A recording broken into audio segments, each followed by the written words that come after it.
Flashing lights in the dark baritone hum. Engines scream till the wild hearts succumb. Virtual loads where the asphalt sweat fire, chasing glory through the chaos of desire. Your TV burning in my veins tonight. Wheels spin, pixels ignite the fight. Flag to flag, every moment extreme. No TV, we're living the dream.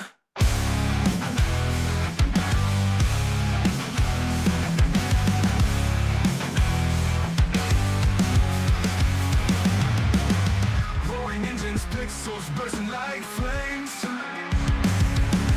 Digital warriors, no face, just names.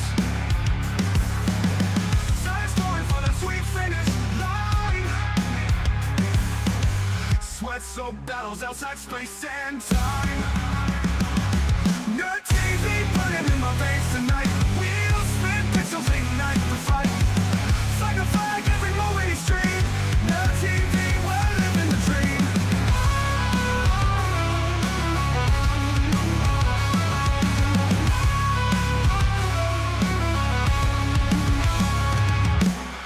Roaring engines, pixels bursting like flames. Digital warriors, no face, just names. Digital warriors, no face, just names. Tires calling for the sweet finish line. Sweat-soaked battles outside space and time. Nerd TV burning in my veins tonight. Wheels spin, pixels ignite the fight.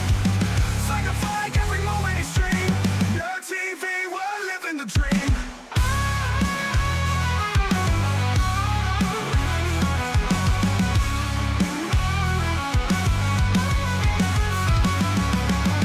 Strap me in, fuel me with untamed speed.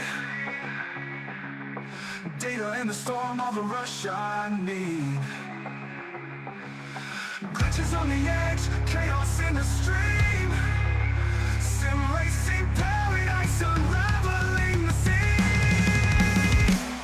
Nerd TV burning in my veins tonight. Wheels spin, pixels ignite the fight. Flag to flag, every moment extreme. Nerd TV, we're living the dream.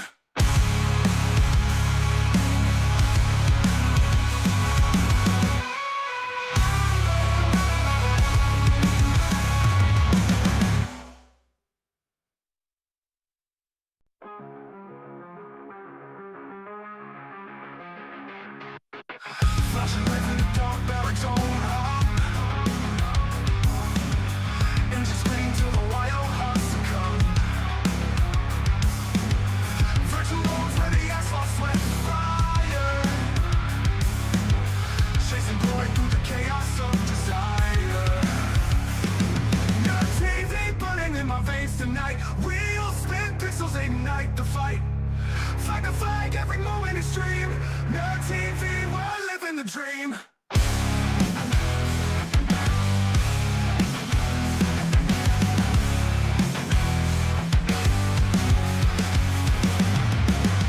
Roaring engines, pixels bursting like flames. Digital warriors, no face, just names. Science going for the sweet finish line. Sweat-soaked battles outside space and time. Nerd TV burning in my veins tonight. Wheels spin, pixels ignite the fight. Flag to flag, every moment extreme. Nerd TV, we're living the dream.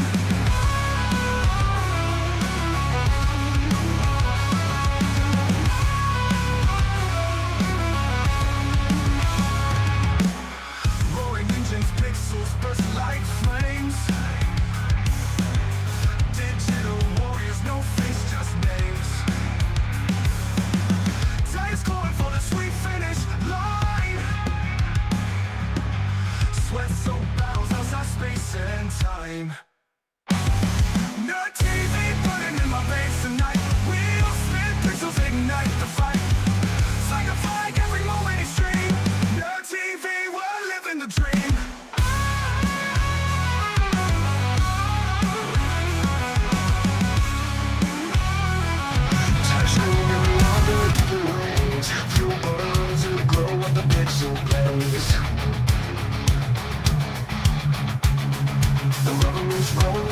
crunch time. Your TV lights up the endless night. Fight to fight, we live the speed. No TV feeds our endless need. Heartbeats pound and engines cry. Best broadcast under the virtual sky. Turn the wheel, feel the breakneck roll. Sim racers tearing through the thunder soul. Gear shifts crack like a lightning storm. Digital warriors breaking the norm. Turn the wheel, feel the breakneck roll. Sim racers tearing through the thunder soul.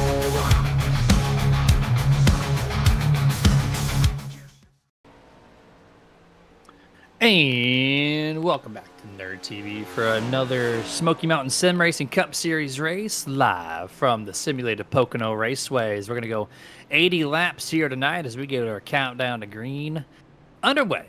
Presented by, of course, Icon Apparel Company, the best apparel company on the market when it comes to full customization and full color dyes and everything in between. So here's your race stats and weather on the track here this evening. 72 in the air, 91 on track, 13-mile-an-hour winds coming from the northeast quadrant of the U.S. here in Pocono, and cloudy conditions, which it's you see a lot of sun on the track. The clouds are kind of separated from the track at the moment, but they'll kind of cycle through as this race progresses on through the 80 laps. And there you go. My name is Jeremy Stanley, a.k.a. Jay Swifty. To my right side is, well, flip-floppy this week. Dustin is my partner on Tuesdays typically, but Jason had to take Thursday off, so he joined us on Tuesday. So, Dustin, I know you're not feeling too great. Maybe I'll carry the weight here. Who knows?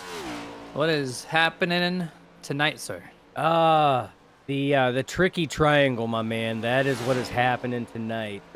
Probably one of the biggest driver choice tracks out there. You either love this facility or you absolutely hate this track.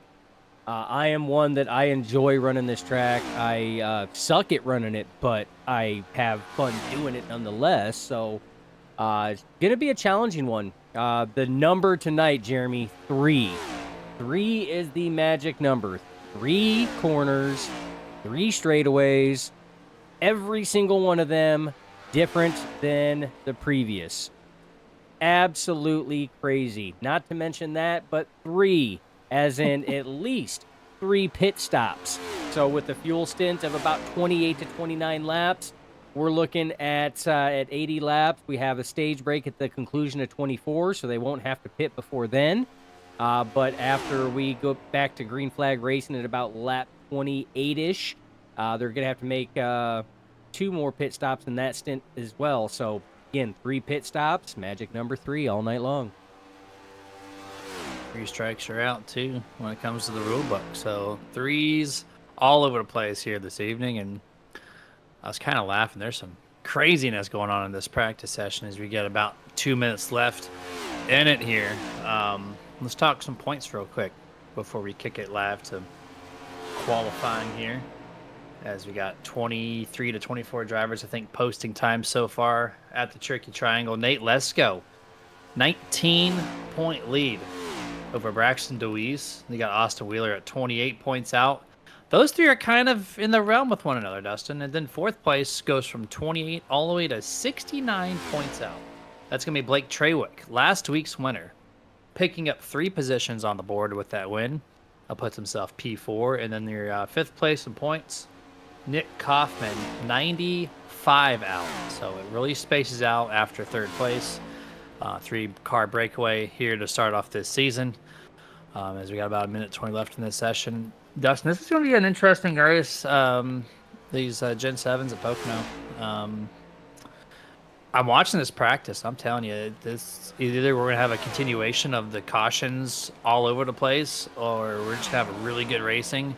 Hopefully it's the latter of the two, but these cars are not looking too friendly out here so far. Through the about 20 or 30 laps these guys have posted. Yeah, it's going to be a tough one with the way that these Gen 7s handle Pocono. And, I mean, Pocono is a challenge as it is anyway. They run a fixed setup, which is great, but even a fixed setup, I mean, you can't really set up for the corners because all the corners are different. You know, it's tough. You know, all the straightaways are different links, so it's tough. This is going to be a drafting track. Draft is going to play a key in this, so I would expect to see when cars get close. It's, I mean, you're going to see them packing air on there. You're going to see them trying to side draft, trying to slow it down. I mean, that's going to come into play too, you know, and you were talking about points as well, Jeremy. I mean, yeah, it's your top three are pretty much right there, pretty darn close to one another. And then it separates after that. But remember, these points, they do reset when the playoffs start. So these drivers are just trying to bid to stay in those playoff spots for when the time calls and they get called back up and everything gets reset. Then they hash it out for the remainder of the season. Yeah, 100% there. A couple notations also before we go qual. 84 Eddie Baker, end of longest line for passing before the start finish line of last week's race. I do believe that was. And then they have the 01, which is Kevin Bullock. He is going to get a black flag after the start of this race. So after the first lap, he can come down and serve as black flag. And then there's also the 1 and the 32. Those two drivers are not here tonight. So that might... they're on a probationary period for a couple races. So just a couple of notations there. But Dustin, we're going qualifying. So cameras off the screen. And here we go. We're going to ride along with some of the fastest drivers in this session. And no shocker, Tyler Bowling in the 15. Usually one of the fastest guys in every single practice session, leads the charts here with the 53.223. Tay McDonald, second fastest there in a 53.338. And then your points leader, Nate Lesko, is your top three in practice with the 53.391. Yeah, and you were talking about some of the penalties being served this week. That was from the Atlanta race last week that took place, and the 0-1 was I know there was a lot of discussion on that one there, but one you don't really see that often, Jeremy, and it's I guess is that, you know, we take it for granted at times, and it's easy to overlook because it's only one little thing on your little black box that the drivers have in front of them. But when the pace car is close to the exit of pit road, iRacing does close the actual pit road down, and you have to stop at the end of pit road, let the field go by, and then pit road exit is opened up for you to then rejoin the racing surface at that time. The 0-1 did not see that and exited a closed pit road and got the black flag from iRacing on that. So it, like I said, it's something that's easily overmissed. It's one of the little things that we kind of take for granted. We kind of overlook at times because it's not always right out there in front of us. 100% there. As we see Tyler going across the line that time. 2 laps in this qualifying session. Last week, I think it was, or week before, they had an oopsie with 1 lap. Now we're back to normal 2. And Nick Kaufman takes track here. We also have, I think, a decent amount of drivers on track right now with 2.5 minutes left in the session, so halfway through. We got Tyler Curley out there, Peyton Holland, Jamal Love in that 11 Denny Hamlin scheme. He's rolling out on pit road. You got Steve Harden, Bill Hagan. Curious how they do here, Dustin. This is a very odd track compared to, everybody knows that, compared to the rest of the schedule. And we might have like a Tay McDonald, who was second fastest in practice. Someone who's not usually as quick on the cookie cutters might shine here tonight. And that'd be good to see, to kind of mix up the points a little bit. Oh yeah, it definitely would. Like I said, I mean, this is a it's a challenging track for drivers. I mean, you got your front stretch right now. We're on board with Nate Lesko. This is the longest straightaway all the way down. You're going to go into turn 1 here. Now, Jeremy, turn 1, for those that don't keep up with racing, this is your wide banked. And I say banked because it has the most banking. This is your wide banked corner out of the 3 right now. Again, multiple lines you can take through there. You can go low, mid, high. You're going to go down the second straightaway right now into probably what is my favorite turn, the tunnel turn right now. And this one here is a very fast turn, but it can come up and bite you very quick if you're not careful on that exit, and you can tag that wall. Then we go into the third straight here, and this is going to go to the flattest corner here minus the tunnel turn, but I mean, that's a quick one. This is a long, flat, swooping corner all the way out to exit again. Good exit by Nate Lesko. And then again, back down to that long front straight. I like Nate Lesko's sponsor here, Tony's Texas Hots, referring to hot dogs. I guess that name could go many ways depending on how you think about it, but the Texas Hots hot dogs is out here. We got Nick Kaufman in a Fruit Loop scheme. That's kind of cool to see. And then, of course, Ghost on Peyton Holland here. Been rocking that since day one. Some cool. You know, Nate Lesko's always bringing a different paint scheme every single week. He either paints his own stuff, or I would probably feel bad for the person who does paint his cars, getting those demands for every single week. But to make the car look good, doing it. I'm sorry. I feel. Looks at Dustin. I feel a little undertone there, and if we were in the same room, I could kind of see that side eye as you kind of look in my direction. I get what you're putting down, though. At least you take breaks in your racing, and it allows me to not have to worry about it. But, you know, you're on your little off season, I guess, as well. Haven't been in a car other than some short track stuff recently. So I've been having to take a break on that end. So absolutely. It's okay, though. It's okay. Race time. Race time it is. So these guys are going to start gridding here. Now, we'll go down the grid here in just a second or two. But just a quick shout out to Icon Apparel Company, our Countdown to Green sponsor and long-term sponsor of the Nerditudes. You can get customized hats with custom embroidery, and you can do snapbacks or your fitted ones, or you could do full dye t-shirts for your favorite teams or for your own esports team, or you can get some racing gloves here to help you out win some races in this Smoky Mountain Sim Racing series. And if you want to customize your team, head yourself over to iconapparelcompany.com. Promotion code SuperNerd will save you a great chunk of money, 25% off your entire order. And here we go, Dustin. Let's go down the starting lineup for the Texas. I'm so used to the Texas Hots already from Nate Lesko. Sorry. The Pocono starting lineup here. Tyler Bowling and Braxton DeWeese is going to take your front row here this evening, P1 and P2. Row number 2. You're going to find Austin Wheeler in the 48. Tay McDonald ends up qualifying P4. Row 3 is going to find the 95 of Nick Kaufman there. P6 will be Stephen Harden in car 27. Row 4, Jeremiah Nelson in the 21. Nate Lesko in car number 20. And to round out the top 10, Blake Treywick, last week's winner, in the 56. Clay Sampson in the car 87 starts in 10th. Row 6 and 11th will be Christian Macrelli. Then to the outside, Dylan Picklesheimer. Row 7 and 13th, Bill Hagan in car 5. Brandon Finley starts in P14. Row 8 and 15th, CJ Gates in the 42. Chris Cash in 16th place. 17th will be David Mayberry. And to the outside in 18th, Bryce Hitchcock. And to round up the top 20, Mitch Diamond in car 65. And 20th place, Tyler Curry. Row 11 and 21st, Eddie Baker there, get the EOL. And then Jamel Love in P22. 23rd, it belongs to Peyton Howland. And Kevin Bullock starts in 24th. And the final car, Dylan Ellis in the 99, starts in 25th. Probably the sexiest picture ever, besides Treywick's cow one. But I mean, Ellis, man, he's got that swag, man. I love that. When we were editing the pictures, that was one of them that I'm like, man, this guy's got swag freaking oozing out of his pores.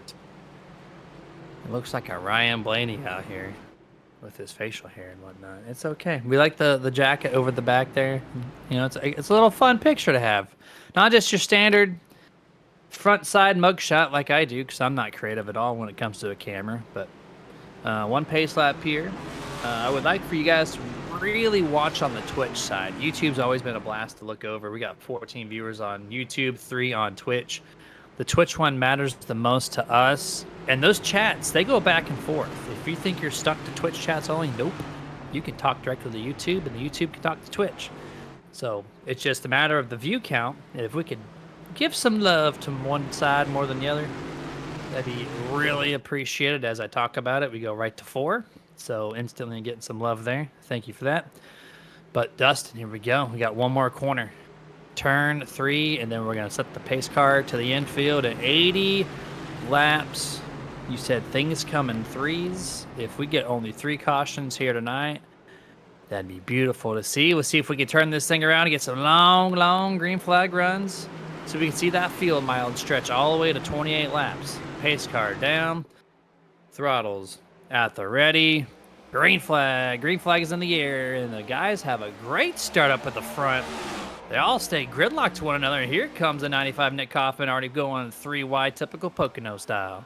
Oh, yeah. And this track definitely is very capable of going long green flag runs as we almost go 4 wide there. 92 at Tay McDonald was thinking about it, but we're still 3 wide. Austin Wheeler inside, Nick Kaufman in the center, and then you have Braxton DeWeese to the outside. But Jeremy, this track is wide for days as we got 3 wide racing in the back as well, so there's plenty of room to do it. Drivers just have to have a heads up on what's going on around them. Contact between Nick Kaufman and Austin Wheeler going down that third straightaway there. Yeah, late corner exit there. A little sketchy with the cold tires, little contact. They stay green, no harm, no foul. They go single file here down the front straightaway to the top 10 or 15 or such. As the 0-1 gets his penalty here, he's going to serve that black flag. And there he's on pit road right now. There he is. Kevin Bullock in and out, lap number 1. Remember, he gets that stage break, and he will not go a lap down. This track is too big to do that. As second and third, or actually 95, 48, they're going back side by side battling for third or fourth, using all the side draft goes to 95. Yeah, and that's, I mean, you're going to have to here. You're going to get a run. You're going to have to use, wicked loose there by the 48 going through that tunnel turn. No contact. But saves it. What a, then instantly in a 3 wide battle right now. And that's going to be Nate Lesko that took it down to the far inside, and the 21 of Jeremiah Nelson that was in the middle. And Jeremy, there's racing all over the place. But like I said, this track has got the room for it, though. That's the great thing about this facility. I have no idea how the 48 Austin Wheeler saved it and then also kept it off the turn 2 exit wall, because that corner comes up in a hurry. Really flat corner, really fast corner.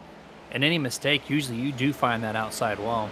And somehow he can gymkhana through it and not touch anything. Job well done. He just lost about, 3 positions, maybe 4 at most. And that was it. He's under fire now by the number 12, Dylan Picklesheimer. Majority of the field, Dustin, on lap 3, single filed out already. Yeah, and this track and facility is going to, present that style of racing. About the only time you're going to see, cars that are side by side like, what you currently do right now, and that's going to be Blake Traywick right now going for a pass, is when the cars get the run. They build that run up, they time it, and they make an attempt to make a pass. That's when you're going to see it go 2 wide, maybe 3 wide, depending on if multiple drivers time their runs at the exact same time. So, and right now you're seeing the 43, Tyler Curley. He's going to the inside of the 56 of Traywick right now. And again, this is when you're going to see it. They're going to try to make that pass. He just clears him, pulls up in front of the 56 there. And then now you're seeing the 94 of Brandon Finley now timed his run. So he's going to try to go out or inside of the 56. And that's what it's going to be, Jeremy. It's going to be timed runs, pull out, try to make the pass. You either don't make the pass and you pull back in line, or you complete the pass and then pull back in line, and then you have to build the run back up again. Not sure if you got it registered on your SDK, but Jamel Love and Bryce Hedgecock in turn number 3 on lap 3 got together, almost brought out our second potential caution here this evening. Bryce with an excellent save in car number 18 to keep it from going around, and it dropped him a few spots back. You see the purple car, that's Jamel. And then back there in the white, red, and yellow is Bryce Hedgecock, who lost, about a second and a half on the track. So all good there. We stay green flag still. And a little mix-up here for right around 10th place, the 27, Stephen Harden. He's bouncing off the wall a couple times down the straightaway. He gives up 3 or 4 positions just right there. Yeah, and again, it's when you sit here and do these corner exits, Jeremy, because every corner exit is different, because every corner is different. They can come up and bite you, and bite you pretty hard too. Especially the longer we go on a run, and the more that you wear these tires in, the more you heat them up, the less grip that they're going to have, and those corners are going to sneak up and get ever closer each lap that you are out there on a run. As we're getting word that the 0-1 Kevin Bullock, who was supposed to take the drive-through penalty, took tires. And so the 0-1 should be coming back down pit road for that drive-through. If not, he already did. Try and get the word on that because we didn't catch that live. But a lot of spacing on this field. Oh, here we go. A little action right here. That is the 84, I think, of Eddie Baker on the outside. That's the 43. That matte black car from Tyler Curley. Mixing up with the 94 Brandon Finley. Curley versus Finley on the first long straight. As they get that settled out now. Here comes the 104, Christian Macarella. No, getting real close. Little tight. Keep the air on that nose of that car. And there we go. They're still going to kind of make... Nope, you're going to clear. 94 clears the 104 down the front straightaway. Yeah, he gets that number 6. He gets that draft pole, and then now he's going to try to go to the inside. And this track here, you're going to see cars snake down the straightaway to try to break draft. You're also, the 94 Finley drifts up. That might have been just a little bit of a, playback there from the block that the 43 of Curley gave the 94 of Finley just a half a lap ago. And you're going to see drivers do that. They are going to try to go down and block runs and try to prevent that from happening because, again, if you're caught at a bad time and somebody makes a move to the inside and you can't get back down to close that door, it's just a choo-choo train. There's going to be more cars that are going to follow through. So you're going to see block attempts like that. It's just drivers got to be smart when it comes to those because this track here, it's got speeds of a super speedway, Jeremy, and if an accident happens, it's going to be big. 14 live on YouTube, and you guys listen 6 to 7 live on Twitch at the moment. So really big thank you to that. Let's keep that number up all the way through this 80-lap race and even into the post-race here this evening. Already coming up to lap number 10 and a lap and a half away from that. Remember your pit stops. Expect them to go all the way, or the fuel to all the way go to lap 28 roughly before they come down to pit road if we can stay green the entire way, which, Dustin, we're getting really spaced out. The field's looking clean. It's getting a little racy, but been clean for the most part. And let's take a look at our iRacing iFlag track map and see what almost 10 laps at Pocono looks like for the Smoky Mountain Sim Racing Cup Series. Yeah, so we pulled that track map up, and, you can see it right now. It's just a long choo-choo train. You can see it down that big front stretch right there. Long choo-choo train of cars, and, just trying to work that draft, Jeremy. They're trying to get that draft pole, trying to close up. We're starting to see some separation into some packs here. We got, a couple different packs. Tyler Bowling is kind of checked out a little bit, spaced himself out almost by a second over Braxton DeWeese. And then Braxton DeWeese has spaced himself out about a second over third place. Tay McDonald, he's side by side right now with the 95 and Nick Kaufman. So that battle's going on. You got a little pack here, and then it's sporadic. You see a lot of spacing and everything else kind of going on all the way through the rest of the field. And that's what it's going to be. The longer this goes on, Jeremy, some drivers are going to be better at, saving their tires, working them and stretching them out. And you're going to see these gaps just expand if drivers aren't quick enough to make sure they maintain that draft. Yep, you have to do the draft game here. There's no doubt about it. That is the ultimate fastest way around here. You might want to actually pit with some people too. Once you're kind of spaced out like this, it really just benefits your lap overall. As we're on lap number 10 now, the scheduled 80 laps rather. I love to see it, man. Good, clean, solid racing here for the most part through this race. And we're going to do a little shout out early that I tried giving some extra love on this past Tuesday. Yeah, you did. We're gonna reset that for right now. So that's BK Designs, specializes in high quality custom iRacing paints for just $25, $15 redos. So whether if you're looking for a sleek professional look or a bold eye-catching design, look no further than BK Designs. Find them on Facebook. And who you can also find on Facebook, you might ask? Wheelers Painting. Wheelers Painting and More, turning houses into homes. And also Whitehead Auto Detailing. Making sure your vehicle feels as good as new to you. And all three of those, Whitehead Auto Detailing, Wheelers Painting, and BK Designs, all on Facebook. And if they got other outlets, go ahead and search them up. But I know on Facebook, that's where they're lively. And you're about to complete lap number 11. And Tyler Bolding with a 1 second advantage over your second place car, Mr. Braxton DeWeese. Yeah, and Tyler has been, I mean, he has been quick over these last number of weeks, Jeremy.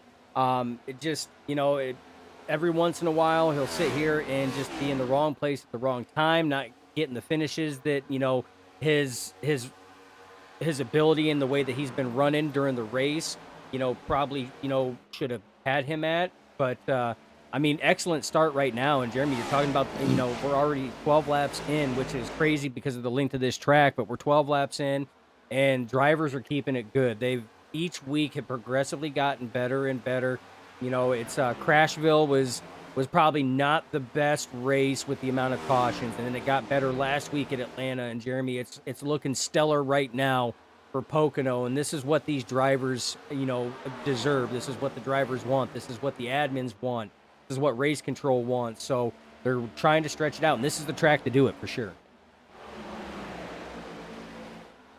Absolutely. Here's we're 12 laps into the books here. I think we're going to go a little early on the picture-in-picture commercial cycle here as these guys continue their adventures around Pocono Raceway. We'll be back here in just a few laps.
Hey, can you do me a favor? I'm really hungry, but I'm trapped in here, and I dropped my last piece of boozy jerky on the floor. I can't reach it. Would you mind grabbing me a bag of the most tender, flavorful, booze-infused jerky on the planet? I promise I'll pay you back. I mean, I'd eat my piece, but I can't reach it. Oh, actually, I got it. Oh, it's so good. It's so tender, so flavorful. You should really pick yourself up a bag. But if you do, you can't eat it in here. Now, this is my spot. I own this spot. Boozy Jerky, the original booze-infused beef jerky with a pair, now available.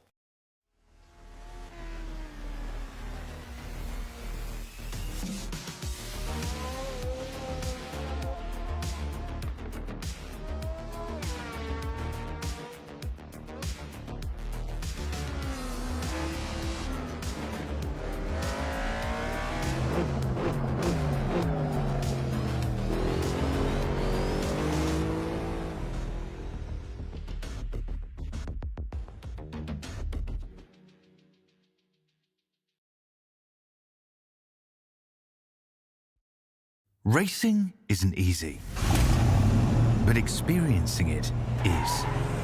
iRacing puts you in the driver's seat with the industry's leading sim racing game.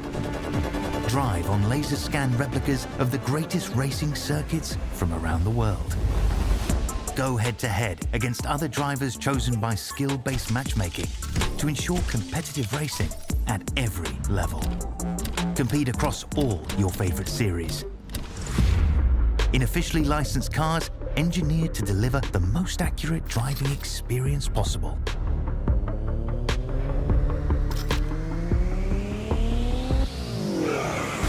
Join a race or host your own with players from across the globe. Race against the computer or in a league with friends. Feel the thrill behind the wheel. visit iRacing.com.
Lean back full screen here. Lap 18 of the scheduled 80 laps here this evening is currently firing off, and we're starting to play the little snake game down the front straightaway, Dustin. The draft with the old tires, they're searching for a grip, and if they don't have it, they got to chase the draft of the wake of the car in front of them to keep the pace going alive, and it is happening for around 10th place, of course.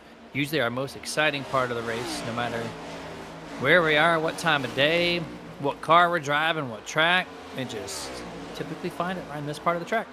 Yeah, and this is a tactic, and you see that snake there. Awesome angles there from our partners over at Whiplash Sim Cams. But you typically see that at like Indianapolis as well with those long straightaways that they have. You see that snaking take place. You don't really see it at a Daytona or Talladega, but you will see it at Indianapolis. You will see it here at Pocono. And like you said, drivers will have to follow. If they want to maintain that draft, they will have to follow, and that's where you get that awesome snake effect that we see. And again, thank you to Whiplash Sim Cams, our camera partner over here at Nerditudes. Absolutely love their product, Jeremy. Makes our life so much easier.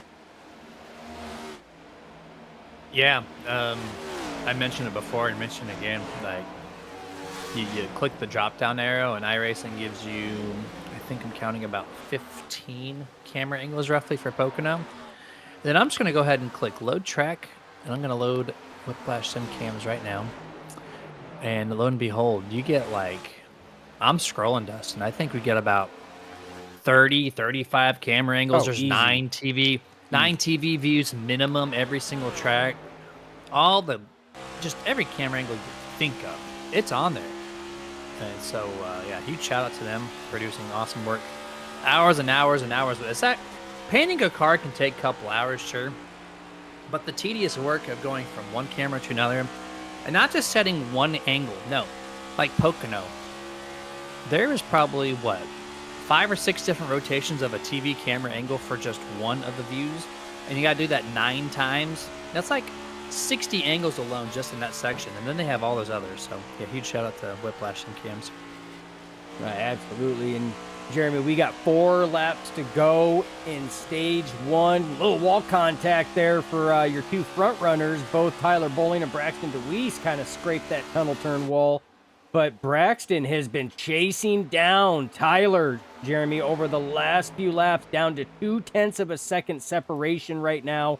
Is the 8 of Braxton DeWeese behind the 15 of Tyler Bowling, and this is going to shape up to be a hell of a race to try to get that stage win, Jeremy.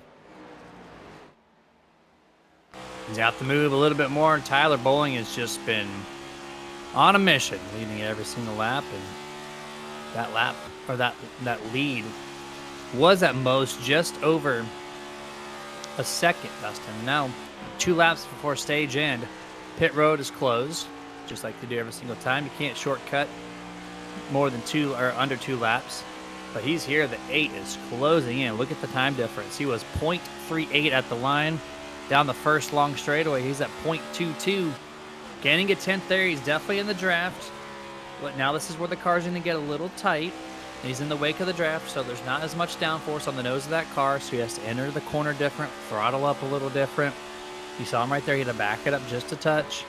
He's going to rely on mechanical grip into turn 3 as he gets the air on the nose.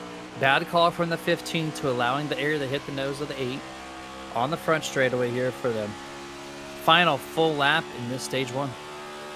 Yeah, it's well, like I said, there's 2 to go right now, and Jeremy, this is why this track is so difficult.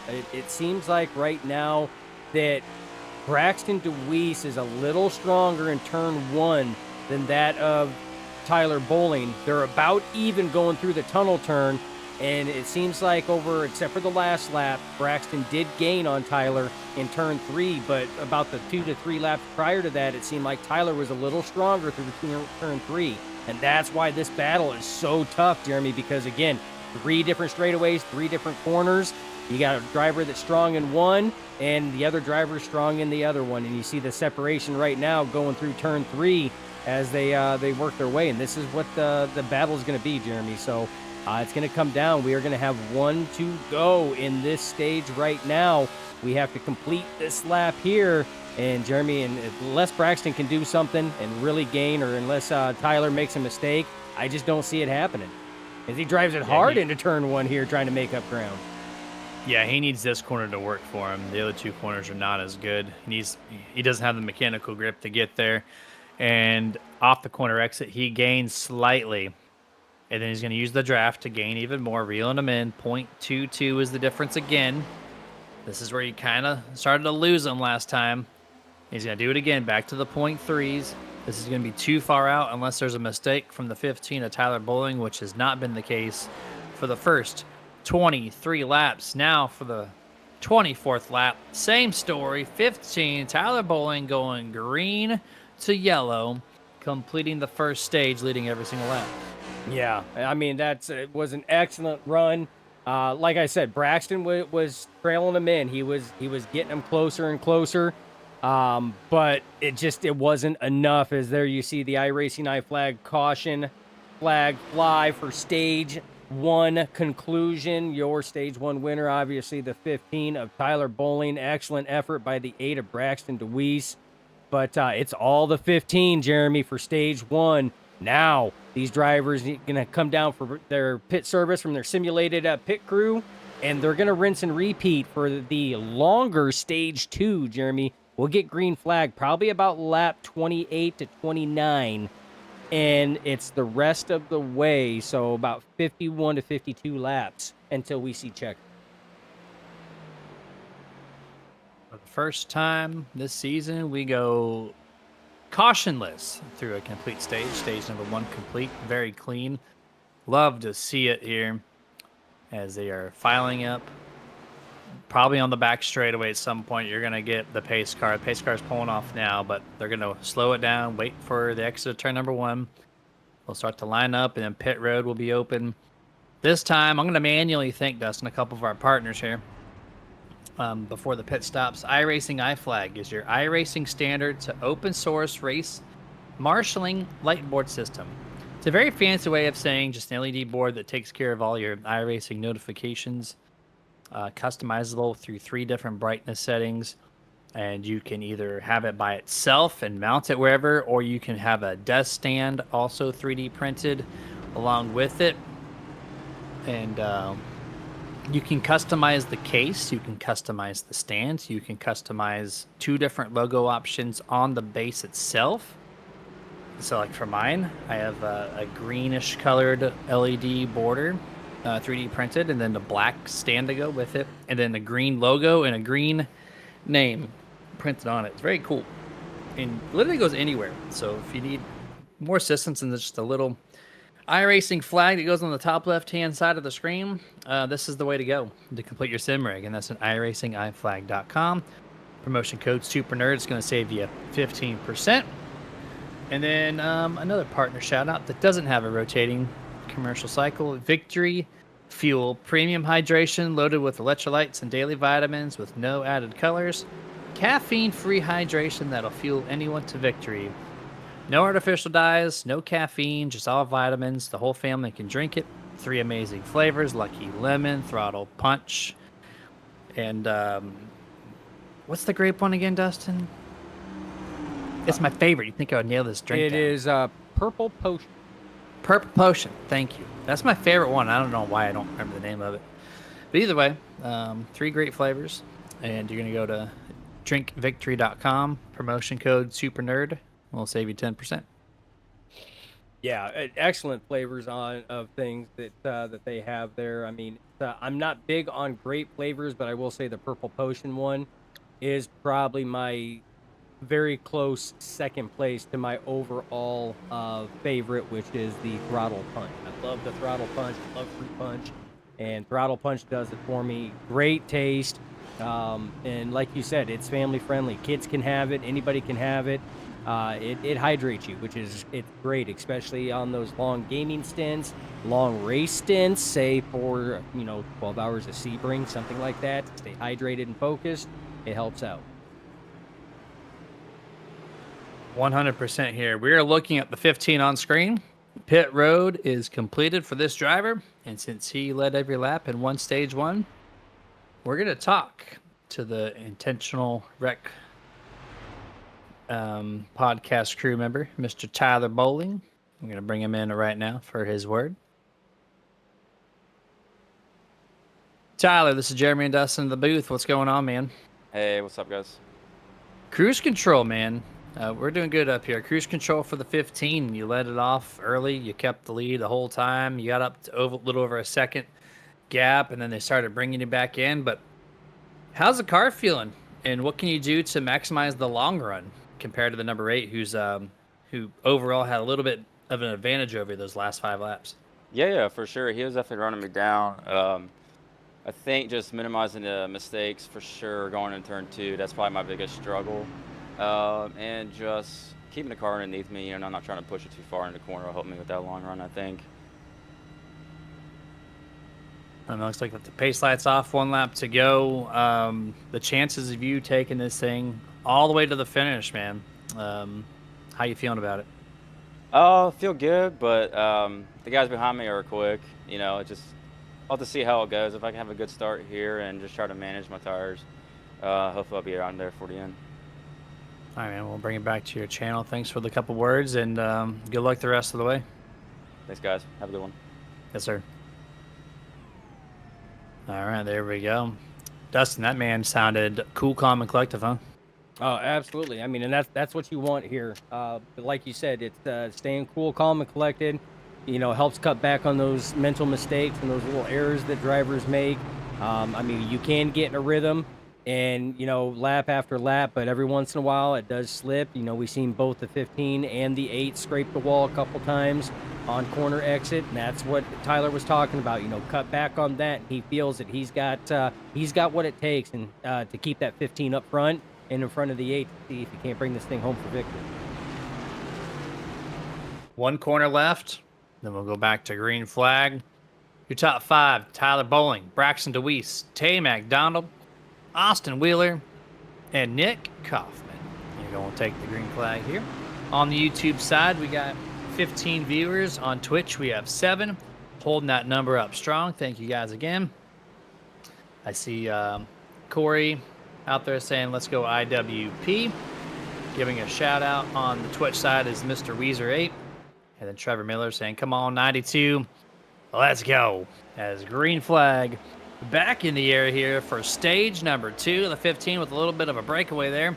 92, Tay McDonald, Austin Wheeler, and the 48 remain side by side, top 2 single file. Yeah, and now everybody is closed back up again, Jeremy. So they were, like I said, they were starting to get spaced out in that long 24-lap run that we had. And now they're all closed back up, and this has given Braxton DeWeese the opportunity to try to get to the inside of the 15. You see him pack the air there and side draft the 15 to try to slow him down. And now side by side as they sit here and go through the corner, Jeremy, this is Braxton DeWeese's best chance that he has right now, but just not able to do it, has to pull back in line, and now you see everybody straight lining, Jeremy. Yep, straight line early. Braxton tried everything there. Tyler just has an excellent short run car underneath him here off the corner. Turn 3. What turn 4? There's no such thing. Cross line to complete the first lap. 3 car length advantage goes to the 15. Yep, as 3rd and 4th is still up for grabs. Austin to the outside. Tay on the bottom. Yeah, these guys have been side by side as Tay, a little bit of blinky going on there, but does not stop him from taking that position. Mark Tay McDonald up to P3. Austin Wheeler now in 4th, and now it's Austin Wheeler and Nick Kaufman going to be duking it out here for that position as we got a race back there with Dill Pickle. Dill Pickle in the 94, Brandon Finley. Finley was trying to make a run on that inside, but Jeremy, it is hard to get these runs timed up.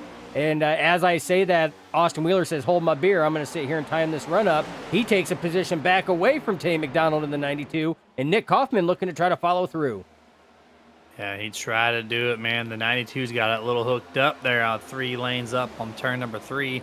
Brings it back to the back bumper of the 48 and elects not to make the pass yet. He's going to draft him all the way down the front straightaway. Every single car, single file is... I thought I heard... Oh, the 15, Tyler Bowling engine expired.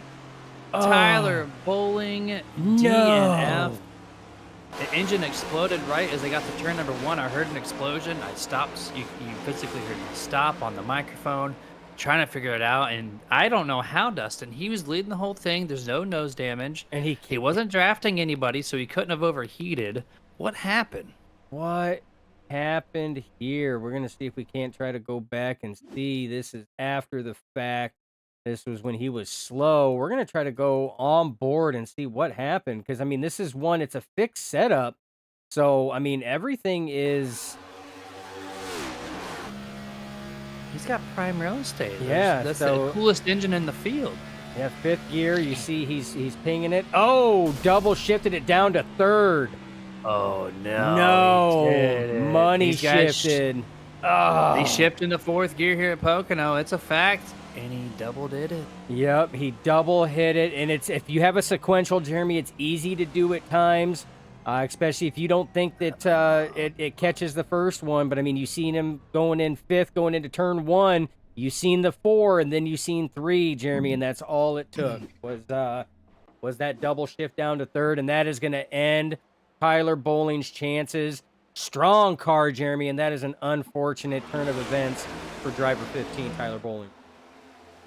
Yeah, it's when you're so long into a race, the mental game of, oh, do I need to click once and then, oh, I need to click the shifter again because maybe I didn't do it the first time.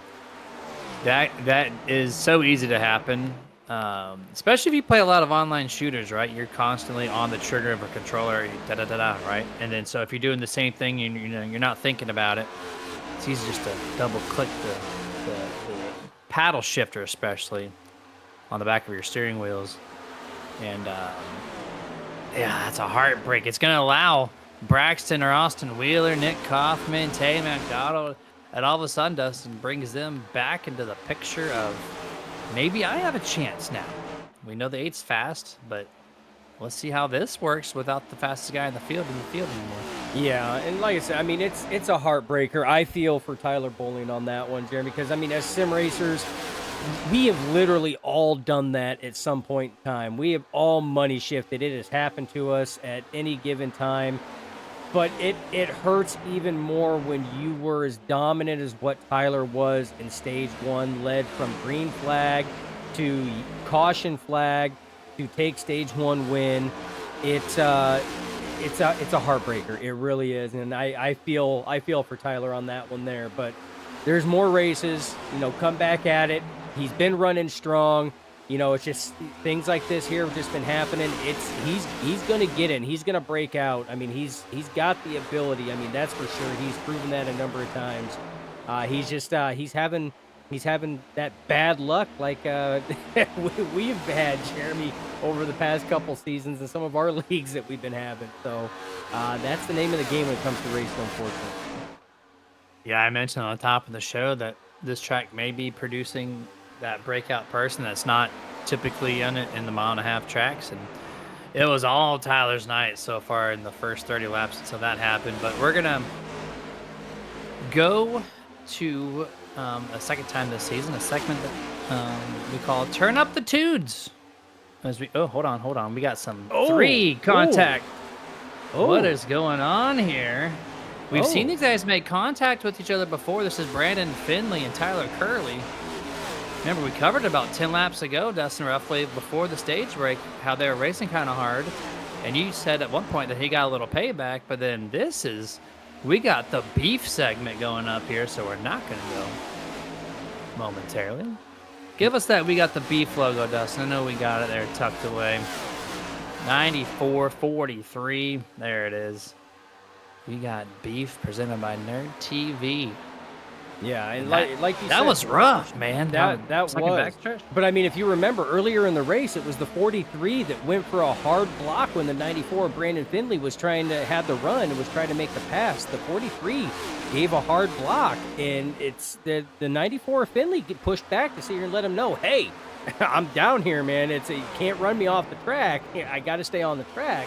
So it's not the first run-in that we have seen with that, and it would be safe to say that, I mean, if I was Brandon Finley, I wouldn't be happy with the way that, a certain driver was running me. So, I mean, I can understand that 110%. We got the beef segment. We'll see if this behavior persists between these two drivers. Now we're going to go turn up the tudes, turn up the sounds of these cars, turn our microphones down for just a few minutes, and enjoy it. We'll be back.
And back here, first caution on lap 41 of the scheduled 80. So right at the halfway mark. And Dustin, the 43 found the bumpiest part of the track that's above the white line. He hits the apron line, that white line, and that car bounces.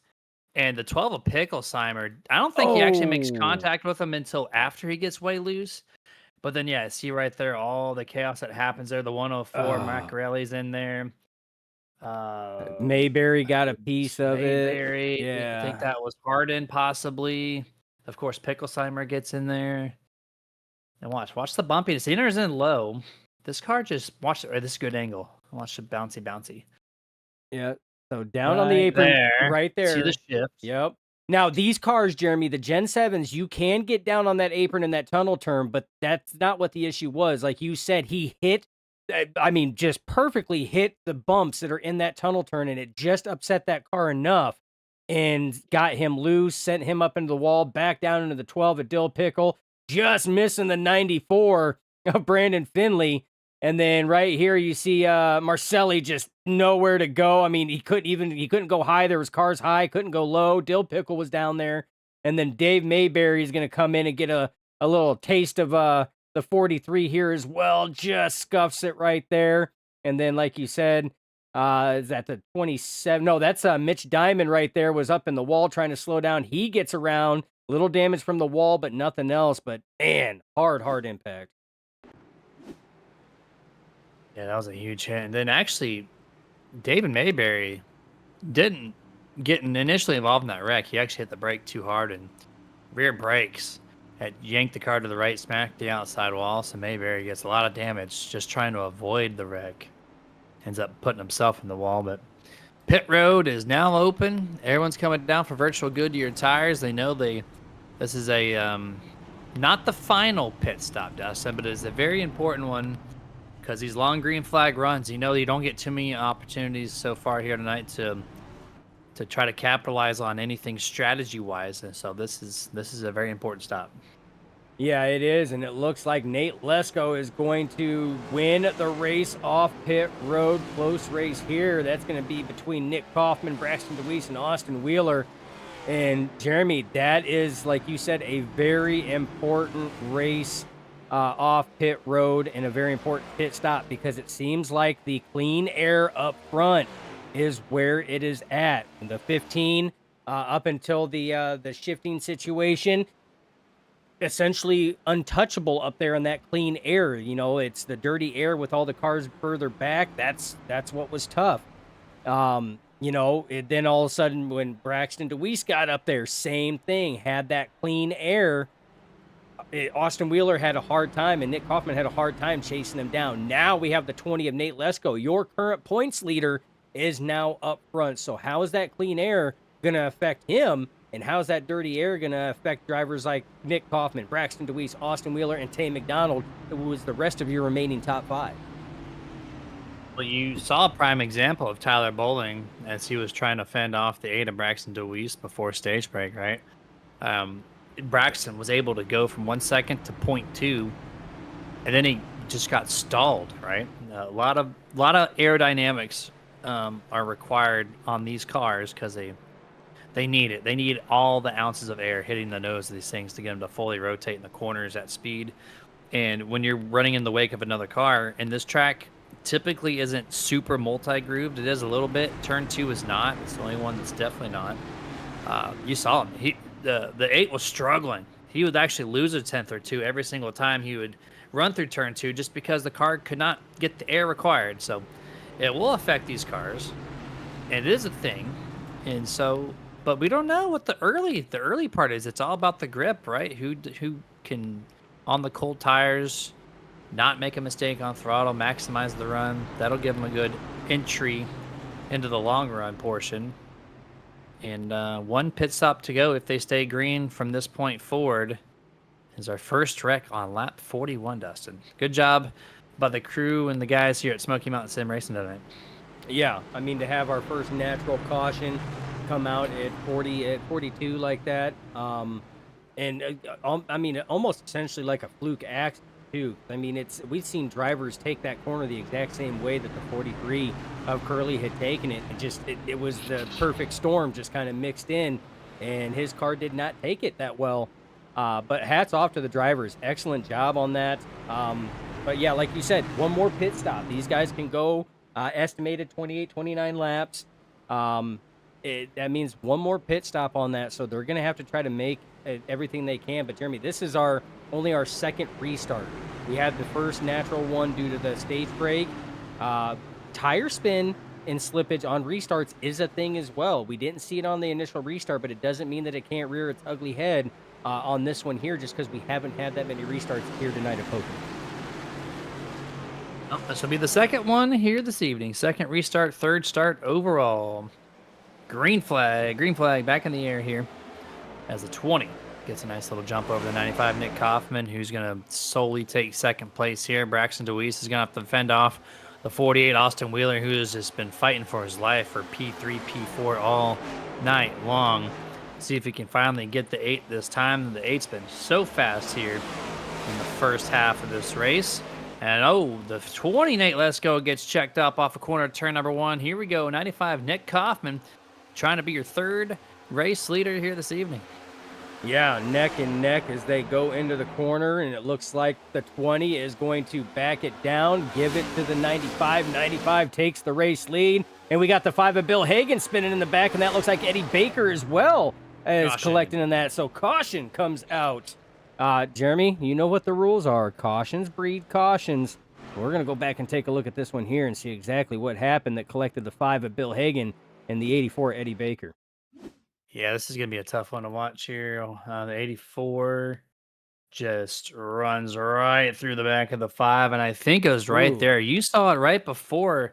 The entry of turn 2 looked low and slow for the 5 of Hagan, and I don't think the 84 of Eddie Baker compensated for it. We'll maybe take another look and see if we can get a better shot at how the 84 ran over the 5.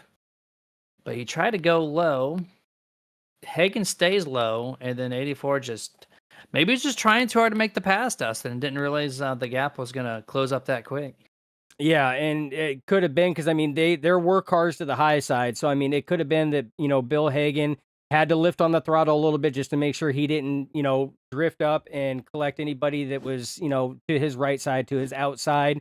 That is entirely possible. And, the 84 of Eddie Baker maybe just didn't have the chance to check up, in time if that was the case. But, I mean, it's that tunnel turn. It's a very tough turn, Jeremy. I mean, you can work it to pass, and it's a great passing corner if you can get it done right, but it's also a very tough corner to try to pass as well, all in the same sense. So, I mean, it's like a love-hate relationship, and at this time here, I would definitely say it was probably a hate relationship on that one because it did not work out. Absolutely not. Taking a quick picture-in-picture break here before we go dropping the green flag for the 4th time this evening. We will be right back.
Hey, can you do me a favor? I'm really hungry, but I'm trapped in here, and I dropped my last piece of boozy jerky on the floor. I can't reach it. Would you mind grabbing me a bag of the most tender, flavorful booze-infused jerky on the planet? I promise I'll pay you back. I mean, I'd eat my piece, but I can't reach it. Oh, actually, I got it. Oh, it's so good. It's so tender, so flavorful. You should really pick yourself up a bag. But if you do, you can't eat it in here. Now, this is my spot. I own this spot. Boozy Jerky, the original booze-infused beef jerky with a pair. Now available.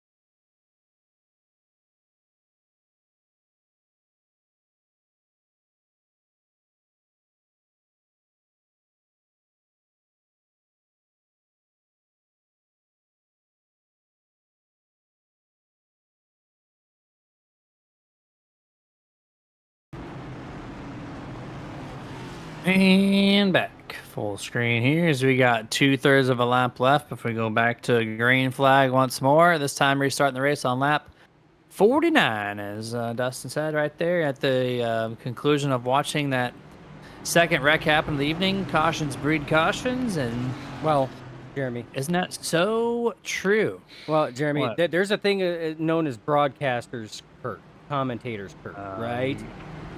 But then there's other But then there's curses. other ones too. I'm gonna say this is race control curse because we were doing good, and he was the one that sat here and mentioned that flapping yellow thing, and then now we've had two. So I'm gonna say this one here is gonna go on race. We're not taking claim on this. Yeah, this flapping guy over here just says, "Yeah, it's been fine. I, wish we had something." And then there we go.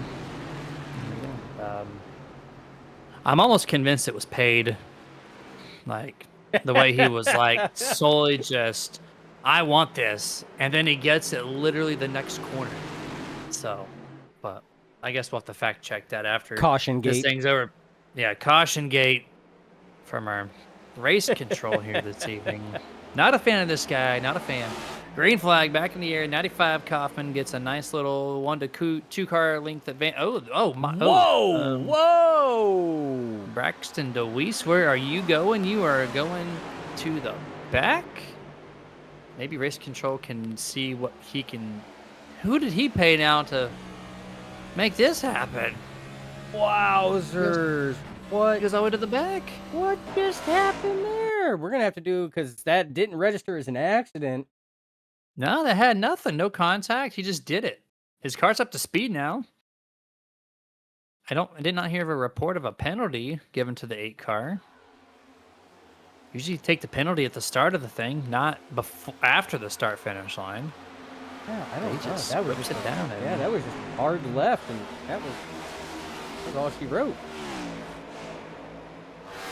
Well, interesting turn of events. Yeah. Now, I mean, we've had the 15 of Tyler Bowling, had the money shift situation, took him out of contention. The 8 of Braxton DeWeese, whatever just happened there, took him out of contention. He slotted all the way back in 17th now, Jeremy, and that just opened the door now for the 95 of Nick Kaufman, who was already in the clean air anyway. But I mean, these guys are falling pretty fast, Jeremy, which is surprising. And now the 95 Nick Kaufman out to a half a second lead over the 48 of Austin Wheeler. Yep, that's going to mix it up again, man. The 8 stays on track. He's up to speed. He just dropped back to last place. And so this is going to open the door for more potential race winners as the 95, Nick Kaufman, has been one of the fastest ones in the field. But the top 2 overall fastest have now taken themselves out, essentially. So Nick Kaufman, Austin Wheeler, Jeremiah Nelson, Brandon Finley, and Tay McDonald is your current top 5 here this evening. As we're on lap 51, that means 30 laps remaining in this Pocono Raceway race. Yeah, and now we're seeing that straight line. And most of the top five, most of the drivers in the top five have essentially been there most of the night or close to. I mean, Kaufman, Wheeler, Nelson, they have been close. Finley was right there at fifth place, just outside, especially with the racing that was going on with the 43. Now finds himself in the top five. Tay McDonald has been in the top five pretty much most of tonight's race. So again, this opens it up, and now you have drivers like the 19 of Peyton Holland, who had an excellent race last week at Atlanta, and again, a late race accident and everything else that took place collected him, and he would have had it on fuel mileage alone on that one there if that accident wouldn't have happened. And that was last week was his first race, so excellent rebound from that. And as I say, he rebounds off the wall. That's not the rebound I was talking about, but still in a heated battle right now with the 56 of Blake Traywick. Got a good little battle here between these two drivers off into turn number 2. Clears each other there. Blake Traywick up one spot over the 19 as he now sets his focus on Tay McDonald right now. Currently your top 5 driver here, P5. Focus back on the race leaders. You see the gaps about 3 car lengths there between those. And here's Tay McDonald trying to get around the 4th place car, Brandon Finley, off of turn 3. Not going to happen. The outside, Dustin, in these Gen 7 cars, I know there's always been some grip there on the 3rd lane of turn 3, but it is prominent here this evening. Yeah, it really is, and that's what's making the passing even more difficult tonight. But like I said, I mean, a number of these drivers, I mean, you look at the top 5, Jeremy, you already have a couple race winners this season that are up there in that top 5. So, I mean, they know how to get it done. They know how to work these cars, these Gen 7s, which hats off, props to them, because I've never been one, Jeremy, you know that, and any of the viewers watching any of our stuff know that I am not a fan of this car. But hats off to them, because I mean they're making it work. As you see the 92 of Tay McDonald take that corner way wide on that one. That's not going to help him try to track down the 94 of Brandon Finley. But like you said, Jeremy, straight line. Now we're starting to get that spacing out. 27 laps to go. 27 to go. We're going to look at our iRacing iFlag track map again and see what the spacing does look like from the overhead perspective here. And most of them are on the first long straightaway or the second long straightaway, depending on how you want to record that. I'll go to turn number 3. A couple stragglers there on the road. One off of turn 1 exit, one now crossing the start-finish line. But most of this second long straightaway, I guess the shortest one overall, but still a long one, completely covered with these virtual Gen 7 Cup cars. Little battle here, the 2194. There might be a potential change in position here for the final podium spot, as Jeremiah Nelson has a lot of the 94 Brandon Finley on his back bumper. Yeah, Brandon Finley has been working his way further forward. These cautions and these restarts has helped him. I mean, he seems like he has a grasp and a handle, and he's been nailing these restarts there, and he's been able to gain more positions with each one. As you see the 21, Jeremiah Nelson scuffed the wall going through the tunnel turn there. That's going to allow that 94 to close in, Jeremy. The watch this draft pole. Is 94 going to try? Nope, he's going to hold back and wait, going to try to size it up a little bit more, but made the 21 overdrive it in that corner there, if you notice. That 21, a little bit of a wobble going into it with that pressure from the 94. I caught a little wall smoke there from my end, as well as the 92 goes way wide into that 3rd groove that has some decent amount of grip if you can hook up on that thing just right.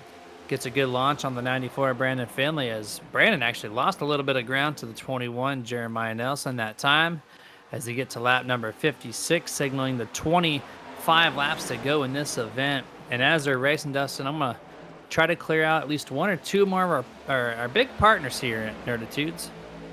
This time we're going to shout out the Brez Coffee Co. Staying alert and responsive is key to any situation, and Brez Coffee Co. delivers with amazing flavors to cater to all the coffeeholics out there. Brez Coffee Co. delivers all the flavors you crave at an amazing price, and home of the official Nerditudes flavor, sugary sweet joysticks. Stop by BrezCoffeeCo.com and grab the official Nerditudes brand flavor or any of the amazing flavors they offer today. And if you want to find ours, I say it every time, you just search the word nerd. And 2 flavors I do believe pop up. There's our label on the top left-hand side of your screen. And just make sure you use that promotion code. It tells them who sent you there to pick up some great flavors. And that pairs with a lot of different creamers. I do the caramel apple or the vanilla. I know you got your choices, Dustin. It's good stuff. Oh, absolutely is amazing, amazing flavors. We've tried a number of them. I actually do believe I have some that are here. Some of the holiday flavors. I think the Grinch pudding one or whatever that one was called. That one's really good too. Haven't been disappointed with any of their stuff. So super happy to be partnered with Brez Coffee Co. And I do believe we're coming up on close to a year, Jeremy, being partnered with that brand. So it's a good milestone. Yeah, I do believe so. I believe that's been roughly in that time frame. And the 92, 94, 21, they've kind of spaced out since we started talking about Brez here. And so is the rest of the field. One car coming down pit road. That might be Steve Harden in the 27. It is, yes. Yeah, okay, he's coming down pit road. And we know we still have that one green flag stop to go. Like, these guys cannot go to the finish. So as we get, probably 15 to 20 laps to go, we might see a lot of these drivers shortcut this run right down the middle and get their virtual Goodyear slapped onto these Gen 7 cars for the closing stint of the race, as the 95 of Kaufman just... What do you do if you're him, right? He's got the clean air. Do you stay out late? But if you stay out late, you're running over a second slower on the old tires. But you want to keep, like, it's a tough call, right? What do you do if you're the leader right now? Because the air on the nose is so important. And the air on the nose is super important. I think at this rate here, Jeremy, I mean, he's got the clean air, and that's what's key right now. That's why drivers like Austin Wheeler are having a hard time chasing him down. Jeremiah Nelson having a hard time closing that gap and battling with him. If I'm the 95, if anybody in the top 5, which is right now some of your biggest competitors, if they dip down to go to pit road, I'm dipping down. Hard contact by the 48 of Austin Wheeler, but I'm dipping down the very next lap. I'm not going to sit here and allow them to try to shortcut that with the fresher tires. I'm going to make sure that happens. I mean, you can try to shortcut it as well. He can try to be the first one. You can make it to the end right now, but remember, we do have green-white checkered attempts as well. So drivers want to try to give themselves a little bit of leeway on that and a little bit of grace period on those green-white checkered attempts. It's drivers like to gamble it, but you want to leave a little bit of wiggle room, a little bit room for error, because it bites all of us at some point in time. But, I mean, as far as going to the end, I mean, they get 28, 29 laps. We got 21 to go. He could short pit it right now and do it. But how much does he want left in the tank in case those green-white checkers happen? Indeed, an excellent question to ask. If it were me, I just maybe stick to my plan and go right at the halfway mark if that's what you want to do. I don't want to be coming out of pit road third place, though. I really, really don't, because passing just one car is a tall task all by itself. Because they're so close in times, Dustin. Even though they're separated just a little bit, they're all right in the top 5. They're just there. Any mistake, and they're on top of it. So, tough calls to be had by these top 5 as the laps wind down and that green flag pit stop comes up momentarily. We're looking at a little bit of a battle here with the 94 in the middle, or actually on the tail end of this. Tay McDonald closing up here. They did have the spacing. Now Austin Wheeler backs up just a little bit. Here it comes Jeremiah Nelson looking to the inside. Austin gives them all the space as we're on board Brandon Finley's roof camera and the race car telemetry presented by Twisted Speed Setups. Yeah, side-by-side battle. You've seen Austin Wheeler, a little bit of a wiggle wobble, as now we got the 92 on the inside of Brandon Finley. And actually, 92 going to short pit it now. He's coming down pit road. So that is your first driver in the top 5 to peel down, Jeremy. And that is going to open it up right now for these drivers. I would expect some of these other top 5 drivers right now to probably follow suit next time around. Tay McDonald doing it first in car number 92. We'll see exactly where this puts this driver, as we're going to wait to see if any other drivers this lap try to call pit road with the 19 laps to go. This opens the window for sure. let's see. I'm going to keep a track. Lap 62, 61. That's where Tammy McDonald came down. I got nobody on the radio, Dustin, so they might just do it all quietly, knowing that this might be a secret pit stop. And they got all the time in the world to dive down. They don't need to call it out for safety reasons, so they can just do it when they want. Yeah, no takers in the top 5 at all. So your top 5 stay, and actually your top 10 all the way back to Dylan Ellis, Mr. Swag himself. So no takers right now, Jeremy. That's I'm interested to see how this is going to work, because we know everybody's going to have to pit again. That's a give me. But where is this going to put Tay McDonald in comparison to everybody else where he was running? Because he was running in the top 5. You know, is he going to be gaining more time on the track? And is that going to put him out front? And that's what we were talking about, Jeremy, was that clean air. That is going to be key. Who is going to have the lead once green flag pit stops cycle through? Because I have a feeling that whoever's in the lead after green flag pit stops are done, that's probably going to be your race winner here tonight at Pocono. Thank you, guys. I just saw double digits on Twitch. 10 viewers on the Twitch stream. That is humongous for the channel. You guys really don't know how it's going to affect our Much love, guys. affiliation. It's for there. Like, I'm not even trying to be secret about it. Like, we're trying our best to get affiliated. And you guys on Thursday have just been kicking ass at getting the viewership up on our end, and it's going to help tremendously as we progress forward through 2026. We still got the 16 to 18 viewers on YouTube as well. So we're closing in on 30 viewers, 25 to 30, to close out this race here, race number 7 at Pocono. And a fantastic race, Jeremy. I mean, I know we've had a couple very cautions, good, right? But I mean, the cautions that we did have were more, car and track related, the car getting upset and spinning, more than anything else. I mean, this has been a fantastically clean race all the way around. And we have our second taker in the top 5, 21 of Jeremiah Nelson down pit road with 16 laps to go, Jeremy. So my question to you is, when do you think the rest of the top 5 are going to start peeling down pit road? And when do you think the 95 of Nick Kaufman is going to take his final pit stop? Great question. Great question. You got to do it before 10 laps to go, hands down. I'm going to say you do it in the next 3 laps, personally. I was looking at the times. Jeremiah Nelson's fall off was actually not as bad as I initially was expecting to see on that restart. His first non-cold tire lap was a 53.0, and that lap right before pit stop, so it's a 53.57. So it's almost a 6/10 fall off. But if you do that in 3 laps, that's almost 2-second advantage going to the guy who pitted first. Yeah, and there was a lot of talk during official practice, the final practice of the night before we got into qualifying, and there was a lot of talk to where the tire fall off wasn't really there for this track in the Gen 7. So I mean, that's something else, but I mean, they got to pit for fuel, and like you said, it may not be much of a difference if we see Dylan Ellis coming down. It may not be much of a difference, but like you said, in 5 laps, I mean, you're talking a few seconds, that's there. So it may not seem like much, but it can add up, especially if it stays green. And maybe since I'm overlooking the lap information, maybe the early pitters are gonna be the winners of this one, Dustin, because there's only a half a second fall off, and if you only got 15 laps to go. These guys are pitting 4, 5, 6 laps after the 92 of Tay McDonald.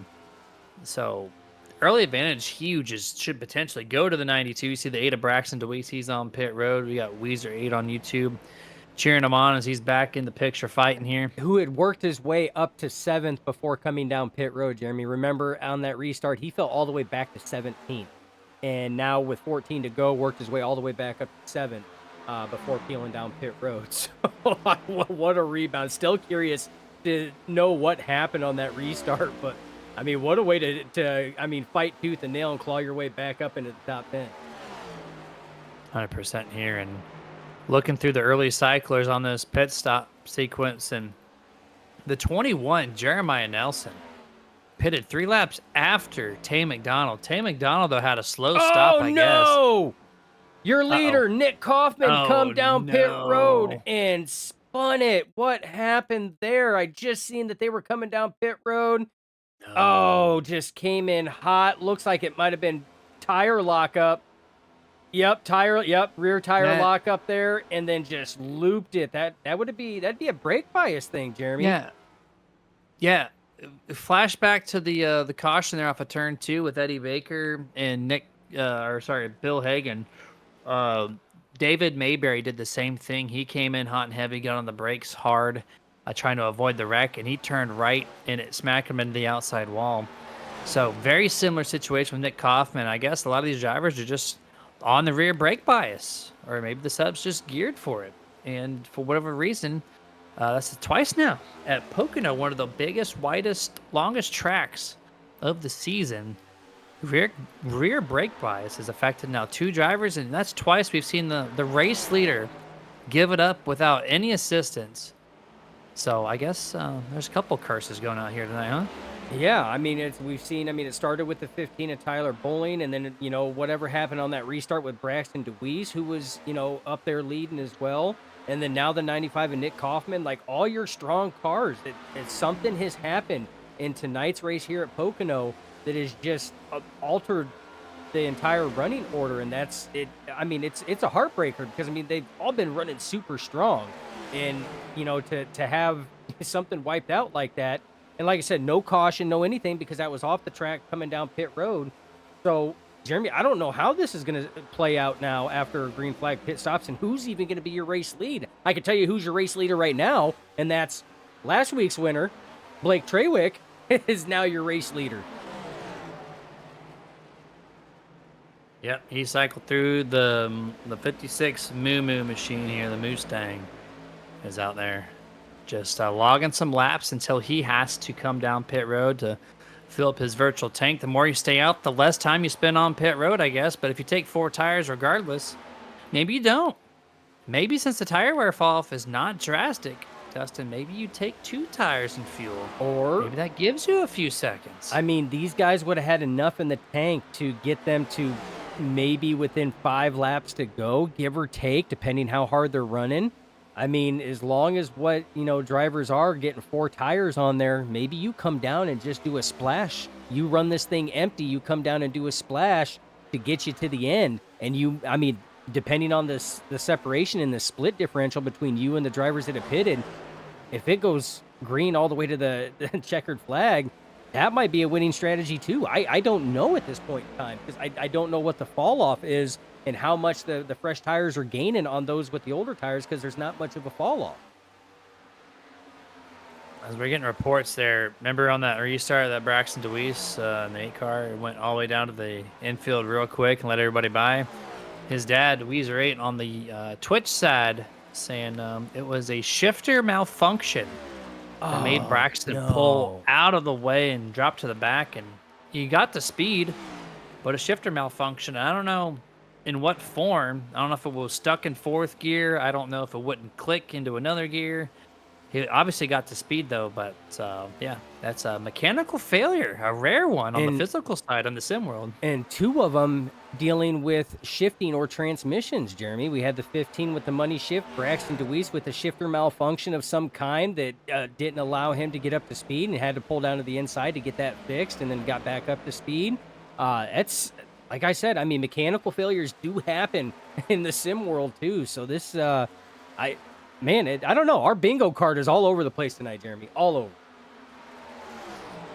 It really is. You want to hear another bingo call out here that we didn't pick up on? I don't know if this is going to hold true or not. The 56, your race leader, Blake Trawick. He last pitted Dustin on lap 44-43. That puts him, 43 to 80. That's 37. No, never mind. Okay, he's got to pit. I was doing some math weird. I thought maybe he can be able to extend it all the way through, but no, he's going to have to pit. You see the laps since 30. Now on Blake, 30 on Peyton Holland. Bill Hagan at 26. Nate Lesko, 25. And Jeremiah Nelson is the first one on the freshies there on this 5th place top 5 board. 7 laps ago. 2 tires. That's how you got the stop advantage over Tay-Mac down. He did the two-stopper, which I mentioned maybe Blake might do. Yep. But he's not the only one. Austin Wheeler with 2 tires. Nick Kaufman trying the 2-tire. So there we go. A couple of drivers on that strategy. And Jeremy, depending, Blake. yep, here comes Blake. And Jeremy, depending on how much fuel, because I mean, Blake's coming in at 31 laps since his last pit. I mean, you Bill Hagan, Nate Lesko right now at 26 and 25 since their last pit stop. Depending on how hard they're running, they may be able to stretch it. I mean, I don't know. That could be a possibility. The 19 of Peyton Holland in as well. That's your second place car. That's going to put Bill Hagan up front right now with 7 laps to go in tonight's race, Jeremy. And I don't know. Is it possible that Bill Hagan can stretch it? I don't know what the fuel burn is. Yeah, his last time, yeah. That'd be interesting. His lap count on my end is showing all over the map. It showed him running 10 laps consecutive at 1.5 minutes, which I know that's not correct, or else he would not be in third place, guaranteed. So, but it does show him his last slow lap being on lap 48. I don't know. Well, maybe keep an eye out on number 5 based on that lap information, but we got 6 to go coming to line this time. And for Bill Hagan anyways, Blake Trawick made his pit stop. Right behind him in second place, or now in second place as he cycles through.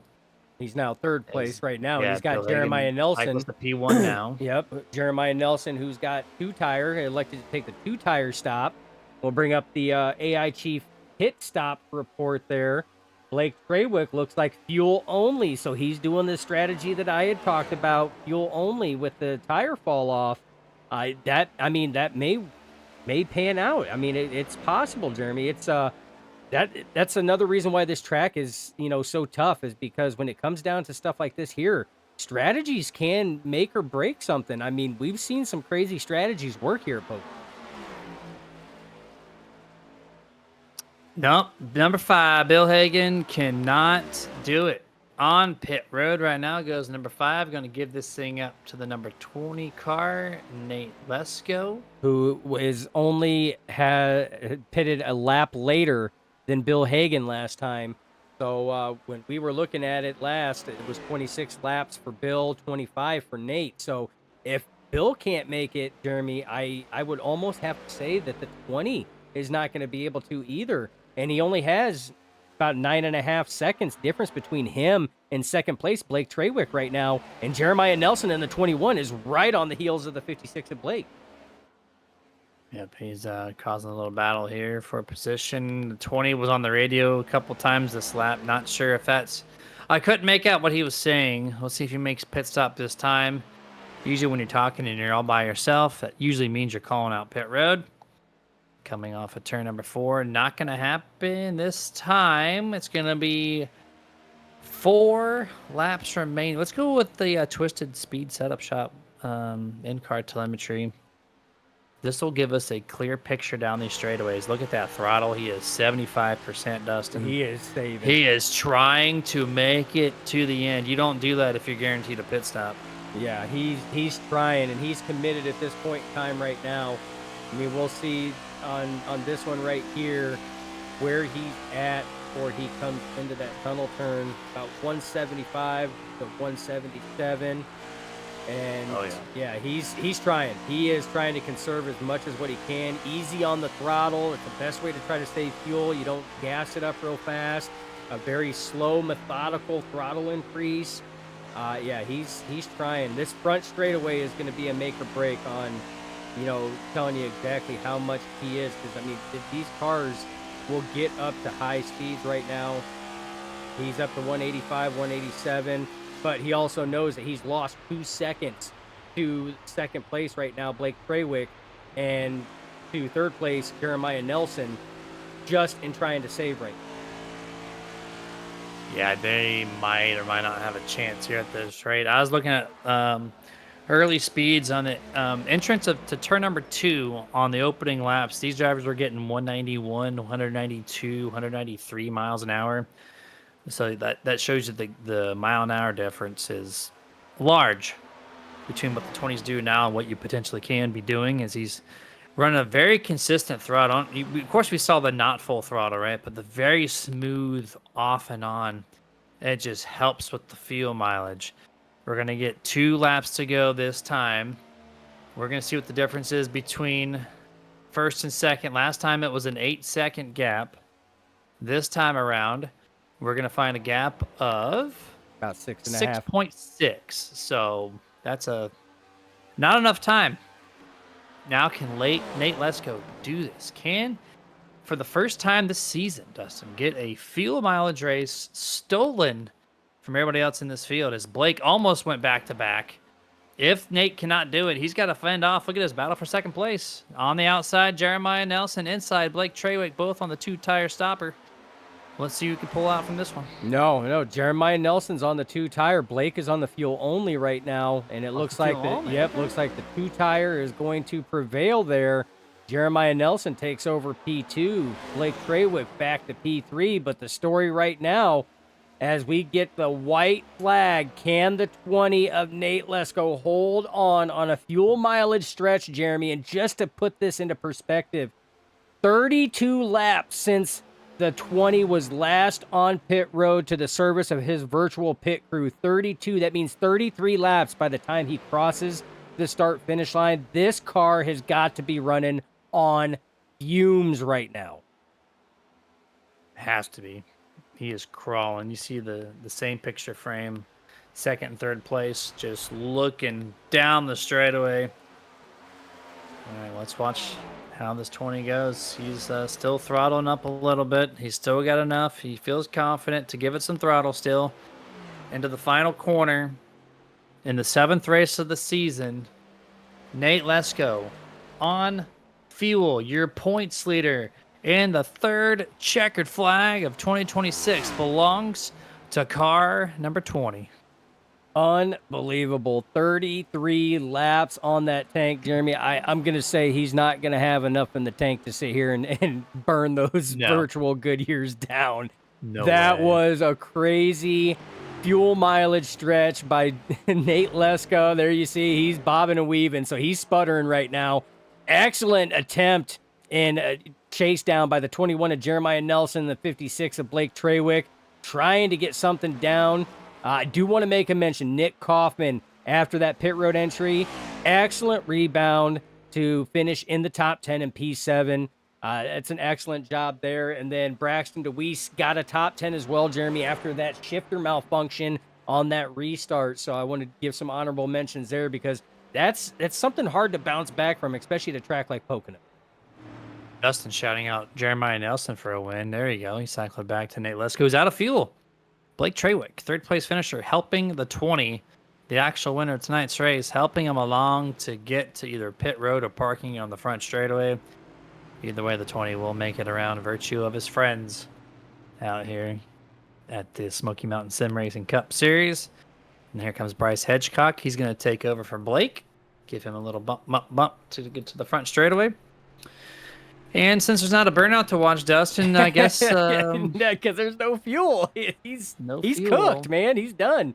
But he did exactly what he needed to. He had enough fuel to make it happen.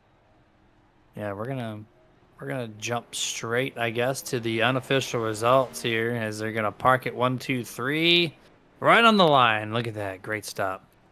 Here's your unofficial results here this evening. Nate Lesko, Jeremiah Nelson, Blake Trawick. We'll be talking to them momentarily. Tay McDonald and Austin Wheeler round out your top 5. 6th through 10th, Brandon Finley, Nick Kaufman, Peyton Holland, Braxton DeWeese, and Mitch Diamond. And then 11th through 20th is Bryce Hedgecock, Christopher Cash, Kevin Bullock, David Mayberry, Bill Hagan finishes in 15th. And your last person on the lead lap, Dylan Ellis, P16. 17th on back, 1 lap down or more. That's going to be Christian Macrelli, Clay Sampson, Stephen Harden, Eddie Baker, Dylan Picklesheimer, and yes, Dustin, I will complete your list of cars left over. Tyler Bowling, Jamel Love, and CJ Gates. 25 car entry here for race number 7 of the 2026 opening season. And I know we got our third place guy. Let me make sure I got second and first before we kick off the Victory Fuel post-race show. I got Nate. Let's go. We're gonna start. Yep, there we go. We got a first and third for sure. Jeremiah Nelson, I think he's hiding on us, Dustin. So we're gonna try our third place finisher first. See if we can't get second place after the fact. Here we go. Victory Field post race show officially underway, and we're gonna bring in for the second time in Didn't 2 think it would make weeks. it at all. Oop, we caught him mid talking to the race winner there. Blake Traywick P3 tonight. Last week's winner. What's going on, man? Well, I like this trend right here. 2 weeks in a row coming up here, you guys. You know, third's, first is better, but third is not bad for tonight. Yeah, Another race Dustin. of fuel strategy. You'd love to see it. You get one win, and all of a sudden he's like, "Yeah, first place is better, but I'll take a top 3. It's fine." Cool, man. Yeah, good stuff. Good strategy call on pit road. The tire wear was not excessive, so you did great on the call there to take no tires, fuel only for the pig cow machine, and so walk us through the strategy, man. How did you think you were gonna do versus the outcome? Beginning of the race there, we qualified bad like we do every week. So when you're stuck in the air of these cars, there's just nowhere to go. And Pocono is pretty bad about you either just gotta send it in the corner to hope it sticks, but it's just you're stuck in air. So I kind of figured I was watching the laps with the fuel. I'm like, there's not much fall off. I think there's about a half second, which is not much. So I just took the gamble. I'm like, we'll just come down. We'll just take fuel only. We were running fifth. If we get better than fifth, cool. If we get worse, then, well, the strategy, that was the call. I slid my box and had it back up. I thought I threw everything away on that one. So it's still the fact that we gathered it back up there to be racing for a second into the last lap there. I was happy with that one because even though pulling down pit road, I was like, all right, no tires, ease in, ease it. So these cars will slide. So it was a pretty good run there. I think I want to say the 21 took 2 tires, I heard. Because he just, once he got in the clean air there, he blew my doors right off. Yeah, the 2 tires definitely assisted him around you for sure because he was one of the first drivers to make the pit stop. I think second car overall on the final cycle there. But Blake, good stuff, man. Good insight. Congratulations on back-to-back top 3s. It's awesome to see. Any shout-outs you'd like to give before we let you go tonight? Well, once again, you guys up here in the booth, everybody tonight for a really clean race. It's getting much better here. Happy to be here. Splash and go graphics from my paint schemes. Everybody else watching. All right, man. Take it easy, and we will catch you next week. Thank you. All right, just as we get done with Blake Traywick's interview, Jeremiah Nelson pops in at the very last second here, so we will get to talk to the second place finisher here this evening. Late entry into Discord here. Jeremiah Nelson, this is Jeremy and Dustin in the booth. What's going on, man? Not a whole lot. How y'all? Hey, I'm doing great. Dustin's got some allergies, so I'm taking over his questions for the night. But P2 for you started 7th, so +5 there for car number 21. The 2-stopper seemed to be the best call. How was your tire wear? I know your times weren't falling off, about a 0.6 of a second difference. What was the percentage on the tires, and how did it feel out there on the long run? Man, I've run enough of these league races here at Pocono, and I mean, you're absolutely taking 2 on that final stop. If you take 4, you just can't make the time up here. It levels off. That's just from league experiences, But other than that, the car was pretty good tonight. It was fun racing, tight racing. But yeah, I want to thank everybody back at Slightly Dangerous Racing and for making everybody faster, and I want to thank you boys up in the booth and Cash for throwing on the league. There we go. Jeremiah Nelson, I appreciate your time, man. Great stuff out there, P2 tonight, and keep it up. We'd like to talk to you more often. Thank you, boys. Yes, sir. Jeremiah Nelson, the only person, Dustin, to just call out his sponsors and thank everybody before I even get to. Yeah, he just question. took the wind right out of your sail, man. He's like, nah, I got you, boo-boo. He's doing my job for me. We appreciate that here. Now the points leader, the 3rd time this season. We're going to talk to the car number 20.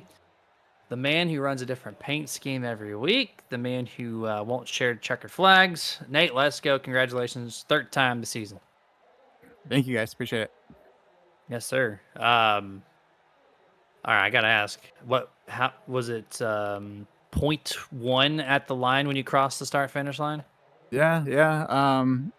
Pretty much ran out right at the start. I mean, I was going into turn 1, I guess, is when I ran out. But yeah, definitely close. Yeah, 100% there. I know it was a long stretch, 33 laps. Did you know that you had the fuel chance anyways? Because I know you weren't saving on the prior stints there. So when you exited pit road with 33 to go, was it like in your mindset right then and there, I should just back it down and try this thing? Yeah, I knew pretty much right from the start of that run. I mean, I tried the 2 tires, the caution before that, and kind of lost track position, and I know that wasn't going to turn out. So my next best option was going to be the fuel mileage. I mean, the race, we had some long runs there, so I figured, I mean, there's definitely a chance it could go green all the way to the end. So pretty much right from the beginning, I was checking it now. Yeah, good stuff there, man. And the race overall, 2 cautions, not including the stage break there. So much cleaner race here tonight. How was the racing from your perspective of racing around the other cars? Yeah, it's good. It's definitely a hard track. I mean, everyone's in agreement of that. It's so difficult to pass on here. Even if you get to the inside of somebody, I mean, they're just gonna have the momentum to go around the outside. So you end up costing yourself more positions, even when you're trying to pass. So, um, I mean, it's good. Everyone kept it clean. I figured everybody pushing, trying to make those passes when they had the opportunity. So, but it was good to see. Yes, sir. Well, congratulations. Third win of the season out of 7 starts, man. So any shout outs before we let you go? My team, IWP, we unfortunately had an issue with Discord before the race, so I couldn't even communicate the whole time. But I could hear them, and so I appreciate those guys Yes. helping turn practice laps and all that. All right, man. We'll let you go. Congratulations. We'll catch you next week. All right, sounds good. Thank you. Yes, sir. Nate, let's go. Winning tonight's race for race number 7 at Pocono for the Smoky Mountain Sim Racing Cup Series. And Dustin, you can now take a week off of the broadcast production stuff. I don't want you touching this thing as you got to recoup and go through some personal stuff over the weekend. And just appreciate you for pressing the buttons and doing all the work with me, double dutying once more. So big thank you to that, making these graphics look oh so beautiful.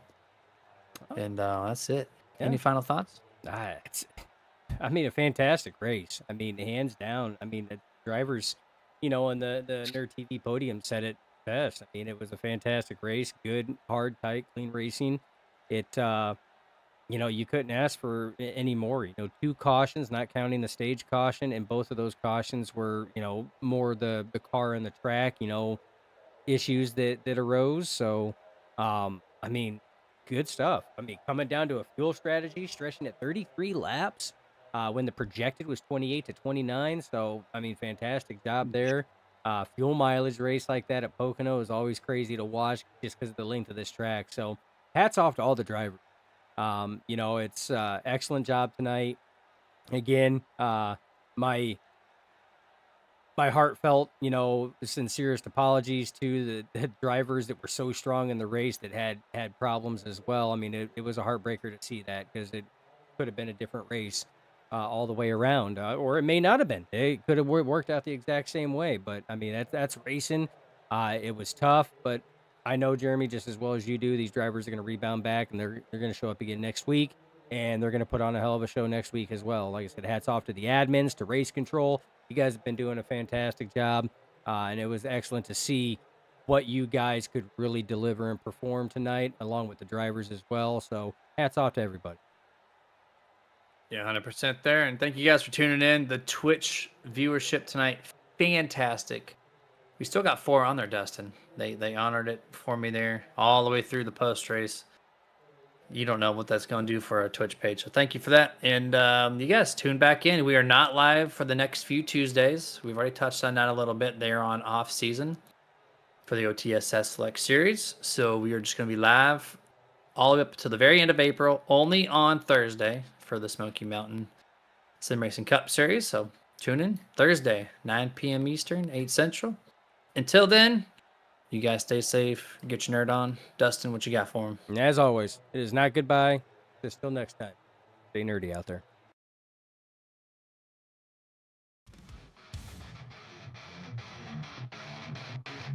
Touchscreen and louder to the range. Fuel burns in the glow of the pixel blaze. The rubber moves roll with a fist clenched tight. Your TV lights up the endless night. Fight to fight, we live the speed. Our TV feeds our endless need.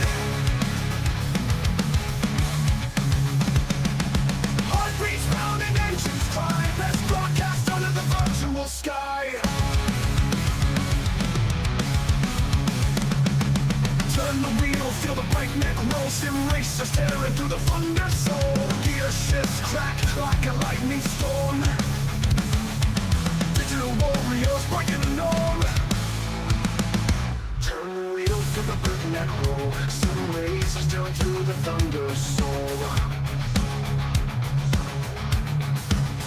Gear shifts crack like a lightning storm. Digital warriors breaking the norm.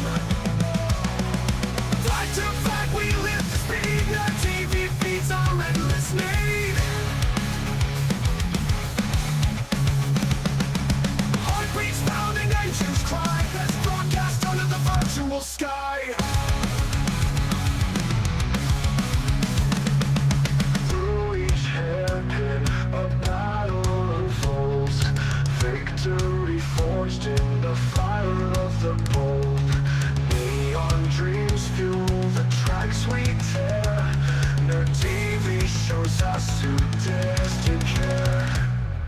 Fight to fight, we live the speed. Nerd TV feeds our endless need. Heartbeats pound and engines cry. Let's broadcast under the virtual sky.